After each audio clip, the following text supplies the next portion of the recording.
My name is Michael, and I'm telling this story not to blame anyone, but because I finally understand what really happened. When Sarah and I first got married, we talked all the time. Long conversations. No distractions. We didn't need much. Just each other. We dreamed out loud about the future, about the life we were building. Then real life showed up. Somewhere along the way, I convinced myself of one thing.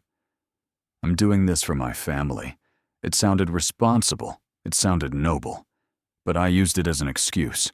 More hours at work, more stress, more time on my phone, less listening, less patience, less presence. Sarah noticed before I did. At first, she said it gently. "You're here," she told me, "but you're not really with me." I smiled, said, "It's just work. Things will slow down." They didn't. When our daughter Emma was born, everything changed. Sarah was exhausted, physically and emotionally. She needed support. I thought paying the bills was love. She needed conversation, reassurance, connection. We weren't wrong. We were just speaking different languages. And instead of learning hers, I stayed silent. Sarah tried again. This time, she was clear. "I don't need more money," she said. "I need you." I told her I was trying, but trying without changing doesn't look like effort. My calendar was full. Her heart wasn't.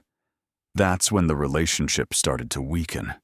Not with arguments, not with yelling, but with withdrawal. Sarah stopped repeating herself, because when someone keeps asking to be heard and gets nothing back, eventually, they stop asking. Around that time, Daniel entered her life, not as a villain, not as some dramatic figure, just a coworker, someone who listened, someone who put his phone down when she spoke. He didn't replace me. He filled the silence I left behind. I noticed the changes, late replies, short answers, a distance I couldn't ignore. But instead of facing it, I told myself everything was fine. That was my biggest mistake. Jake, my friend, didn't sugarcoat it. "You're emotionally checked out," he said. "And if you leave a gap long enough, someone else will fill it." I got defensive, because truth hurts when you're not ready to face it. My parents saw it differently. Mom said, "If you explode, you'll destroy what's left." Dad added, "Truth doesn't need force, it shows up on its own." So I chose restraint, and restraint is painful. Emma felt it before we admitted it. She became quieter around her mom, clung to me more. One night she whispered, "Mom doesn't smile like she used to." I didn't know how to answer, because kids don't need explanations. They need honesty, and I didn't have any yet. The truth didn't come from spying. It didn't come from confrontation. Sarah broke down on her own. "I didn't leave you," she said. "But I stopped feeling like I was with you." That sentence told me everything. We didn't scream. We cried. We admitted our failures. I admitted I wasn't present. She admitted she leaned on someone else emotionally. There were no winners, only consequences. We separated, not out of anger, but because staying together without honesty felt worse than letting go. Life looks different now. I listen more. I talk less. I put my phone down. Sarah is a strong mother. I'm a better man.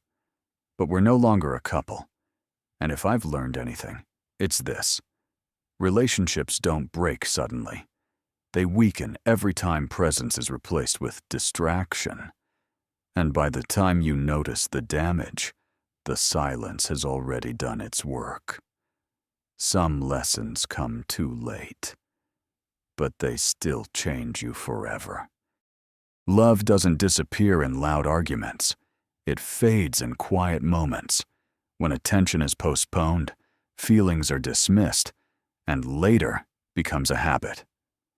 Being present matters more than being busy, because one day, the people you love may stop asking for your time, not out of anger, but because they've learned to live without it. And by the time you realize what was lost, the silence has already taught the lesson. If this story touched you, subscribe to Moral Storyland Official. More meaningful stories are coming.